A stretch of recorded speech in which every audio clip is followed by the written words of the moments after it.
What's up, folks? It's your boy Bob Hollywood back with another exciting review. Today, I'm going to, do another Dungeons and Dragons review. Last month, if you remember, we did Holga from the live action film.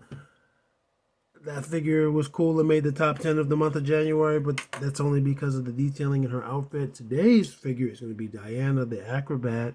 And again, this is also Hasbro. Again, also Dungeons and Dragons. But this is from their cartoon series, and I'm guessing 40th anniversary. I see the number 40 up there covered by this Ollie sticker. I bought this for $9.99. I wanted to buy this. I skipped over this figure a few times, but I was like, hey, it's Black History Month. I need to represent. So I bought her and Fastos.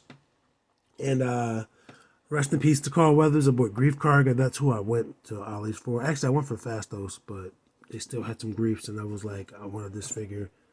Rest in peace, Carl. Anyway, this figure comes in this windowless box. Sounds like she'll be in there, so it's always a gamble with the windowless boxes. There is a barcode for you. This figure, I want to say, came out in 2023. This figure came out in 2023. You also see Bobby and Hank. Ollie's also had those two. I might go back and get them, depending on how I feel about this figure. So we'll see, because the Holga sold me. I already have the Simon that I'm going to review, but I also want to buy the what's his name? I want to say Pierce Brosnan, but that's not who it is. Hugh Grant. I want to get the Hugh Grant character. Anyway, enough talking. I'll be right back.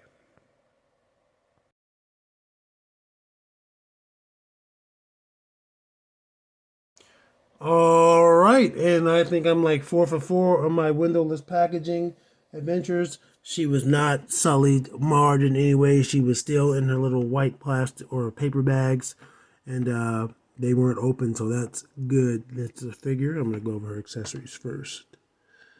She has her staff. Now, I've done some research, a little bit of research on the character. And this staff apparently likes to break on her, but she's good at putting it back together. This is the staff. And it's standard form. She can just hold this. Her joints are a little stiff. But yeah, she can just hold this. I'm just going to put it in one hand. And that's how it is. But then, over here, this is the staff in motion. So she's twirling it here. So I think that's a pretty cool effect. They're slightly different. This is more of a clear, almost, it's not translucent, but it's really pale compared to this one. The basic one reminds me of Teenage Mutant Ninja Turtles Ooze, and this, again, almost looks translucent if you weren't paying attention, but it's not. It's just a paler shade of green, and obviously has some white going into it. It's also slightly shorter, I believe.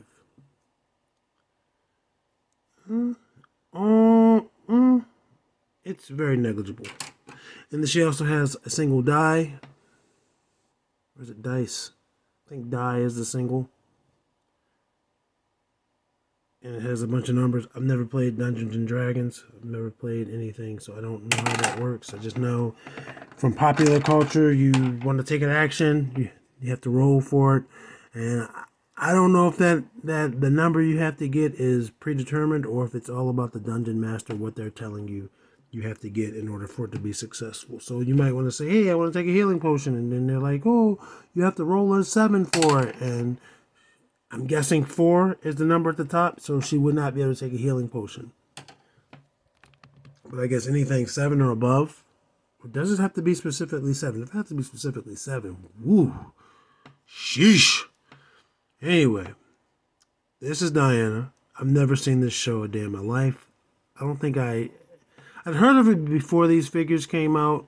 I think Dan Larson was doing a video, and he was I don't know what's in the box, but he in the photo booth, and he was showing you figures, and he came across some older figures, and I didn't know anything about Dungeons and Dragons. Before I was so rudely interrupted, I was saying Dan Larson is probably my introduction to Dungeons and Dragons cartoon. I ran out of storage space, and it stopped recording, but at least let me finish what I was saying. I did almost completely finish the sentence. So, we went over our accessories. Let's go over this young lady. She's very clearly a brown skinned woman. I don't know if she's black or Hispanic, but it's Black History Month, so throw up that fist, sister. She's black.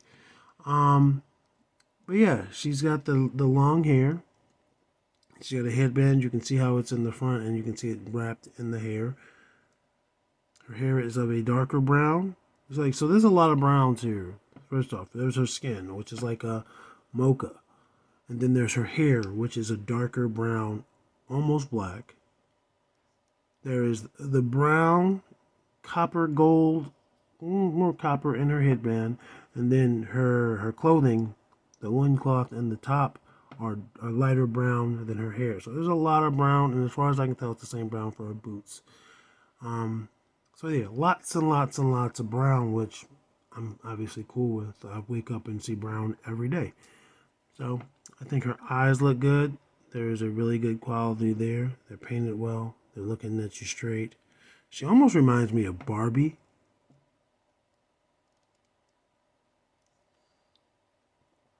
Her face looks really good. Her head looks really good. You got a lot of gold and more orange here throughout. So she's got a gold necklace. It's also attached to her top that's keeping her top up. And these gold gauntlets at the top of her, I guess they're not gauntlets, bracelets at the top of her bicep. Also gold in her skirt. I'm guessing that also helps keep her loincloth up. I don't know how loincloths work. And then her boot, and you can see there's a gap there. That might just need some reheating and popping it off. That did some, but you can still see that there's a gap there. But she's also got the red straps on her boots, both on the ankles, and I mean the shins and the ankles and the feet, around the feet. You not go to the bottom, but I guess that's actually a really good thing. It'll probably cause her to lose balance. So yeah, not a lot of painting. There's like zero painting. I don't want to say zero because you got the gold, but yeah, the brown doesn't have a wash, which is cool. It would probably make her look even better. So let's go over her articulation. Her head is going to rotate 360 degrees. It's going to look down that much. It's going to go up not much at all. It's going to give you some tilt, some head side to side attitude. She's going to give you a full T-pose. Now, I will say this. With her name being Diana the Acrobat, I'm expecting some stuff from her ankles. As you can see, her shoulder rotates 360, no bicep cut. Arms, not even giving you 90, so, but it rotates at that elbow. Hands rotate, horizontal wrist on the right and the left and the right. My hand was in the way. All right, she's going to rotate at the top of that torso. So no ab crunch. All of it is on that ball joint. Nothing there at the bottom of the torso. So let's see what these legs do. That's as far as they go, which is not me complaining.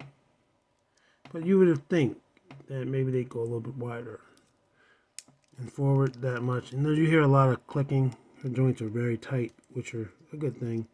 Not back at all. But as you can see, the skirt has openings or slits at the sides to give you some more room, which is cool. And it's actually, it looks like it's a separate piece, because when I just lift it up, I can see her stomach. So yeah, it might be attached in the back somewhere, but it's a separate piece, which is cool. So yeah, we just did her arm. She does have double jointed knees, but she can't even kick her own butt. She's an acrobat, folks. That's gotta be better. But she also has a boot cut, which is, I love. Some people don't like them. I don't know why.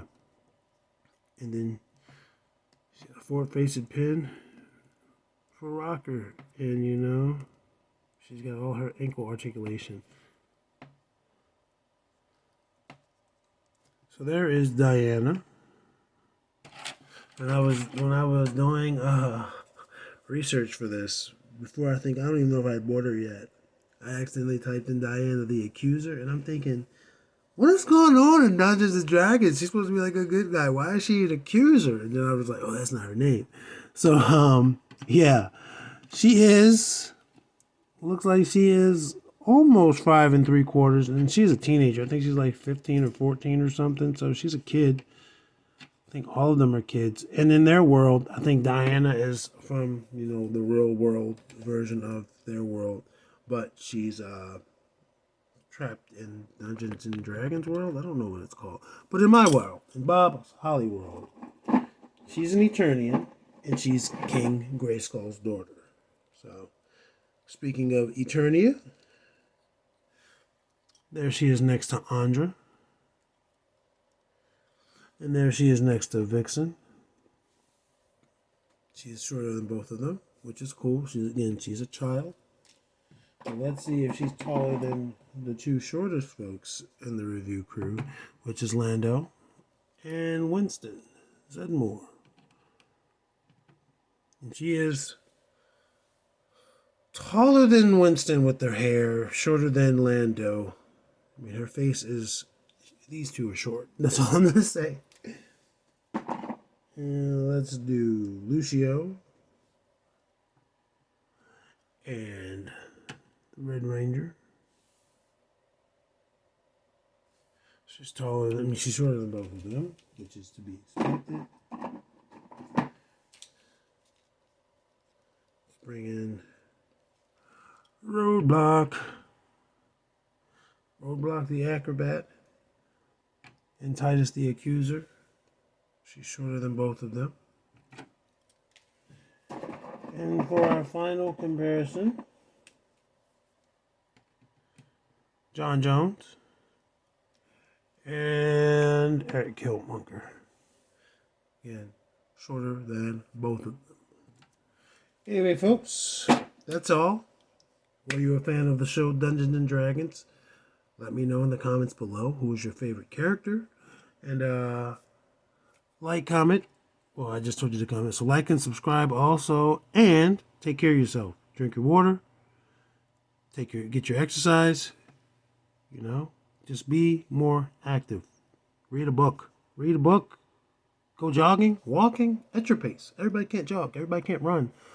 Everybody can't walk, obviously. But if you're able to exercise, do it. Get your exercise in, man. Try to be a better version of yourself. And I'm not saying that you have to be slim to be a better version of yourself, but you should be healthy. Anyway, action figures speak louder than words.